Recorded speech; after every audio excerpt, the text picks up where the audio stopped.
এক পুলিশ একটা ডাকাত ধরতে নামছে, দুর্দর্শ ডাকাত। দৌড়াইতেছে, হঠাৎ করে ডাকাত পেসপুস দিয়ে আরেক চলে গেছে।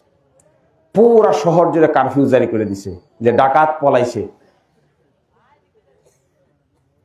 ডাকাত করছে কি, বুদ্ধি করে ট্রেনে উঠে গেছে।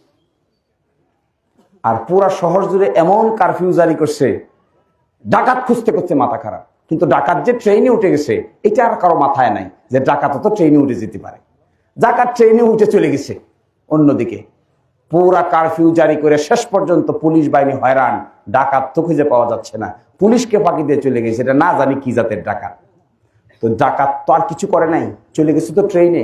যতক্ষণ ট্রেনে আপনি না যাবেন, ট্রেনকে আপনি সচ্ছল না করতে পারবেন, ট্রেনকে সার্চ না করবেন, ট্রেনকে না আটকাইতে পারবেন, ততক্ষণ পর্যন্ত ওই ডাকাতের সন্ধান সকল পুলিশ মিলেও বের করতে পারবেন না। এত চলেই গেছে। এই সমস্ত কারণে আমি আপনাদেরকে বলে যাচ্ছি, আমাদের কাজ হবে ধর্ম বর্ণের ভিত্তিতে মানুষকে বিভক্ত করা নয়।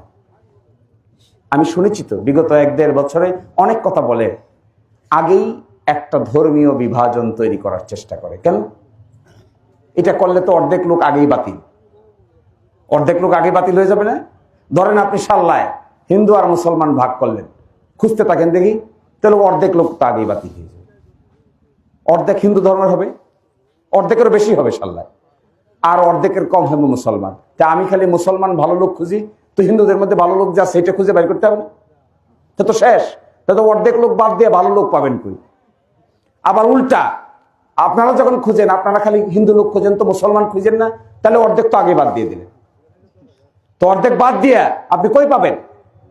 অর্ধেকের মধ্যে ওই ডাকাতের দশা হবে। তো ট্রেনের ভিতরে যদি ডাকাতকে লুকায়, আর আপনি সারা দেশ জুড়ে খুঁজে ট্রেনের মধ্যে না খুঁজলে ডাকাত পাবেন না। আর আপনি শুধুমাত্র অর্ধেক লোকের মধ্যে যদি ভালো লোক খুঁজেন, আপনিও তো কোনোদিন ভালো লোক খুঁজে পাবেন না।